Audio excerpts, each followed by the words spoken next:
দিনটা ছিল আমার বেস্ট ফ্রেন্ডের বার্থডে। ব্লগটা আপলোড করতে করতে অনেক বেশি লেট হয়ে গিয়েছে, বাট আমাদের পিকচারগুলো কিন্তু আপনারা আগেই দেখে নিয়েছেন। এনিওয়ে, ফার্স্টে আমি চলে গিয়েছি ওর জন্য কিছু ফুল কিনতে, আর ফুলগুলো পেয়েই ও এত বেশি হ্যাপি হয়ে গিয়েছিল। আমি জানি ও লাল গোলাপ অনেক বেশি পছন্দ করে, তাই আমি সেটাই নিয়েছিলাম। দেন আমরা ভিতরে ঢুকে আমার ফ্রেন্ডের কিছু পিকচার অ্যান্ড ভিডিও নিচ্ছিলাম। ওকে সেদিন এত বেশি প্রিটি লাগছিল, মাশাল্লাহ বলবেন সবাই।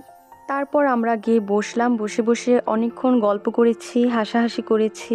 আর আমার ফ্রেন্ড এত বেশি এক্সাইটেড ছিল যে শুধু হেসেই যাচ্ছিল। দেন ওর গিফটসগুলো দিচ্ছিলাম, আর গিফট পেয়ে ও তো একদম খুশিতে আত্মহারা। তারপর আমরা সন্ধ্যার একটু নাস্তা করে নিয়েছিলাম, আর এটা ছিল আমার ফ্রেন্ড আর ওর হাজবেন্ডের একটা সুন্দর মুহূর্ত। ভাইয়া যেহেতু দেশের বাইরে থাকে, তাই ভিডিও কল দিয়ে ওকে কমপ্লিমেন্টস দিচ্ছিল। খুবই রোমান্টিক ছিল বিষয়টা। দেন আমরা গ্র্যান্ড পার্ক থেকে বের হয়ে চলে গিয়েছিলাম বেলস পার্কে। সেখান থেকে আবার চলে গিয়েছি হান্ডিকরা রেস্টুরেন্টে। ওখানেই ও আমাদেরকে ডিনার করিয়েছে, তো গিয়েই খাবারটা অর্ডার করে দেয়। আর খাবারটা আমার কাছে বেশ ভালোই লেগেছে। তো এই যে আমরা সবাই খাচ্ছিলাম। আসলে কেকটা আসতে অনেক বেশি লেট করেছে, তাই আমরা আগে খেয়ে তারপর কেক কেটেছি। আর এই তো আমার ফ্রেন্ড, সে মাশাল্লাহ, ওকে আসলে এত বেশি সুন্দর লাগছিল। কেকটাও কিন্তু কিউট ছিল।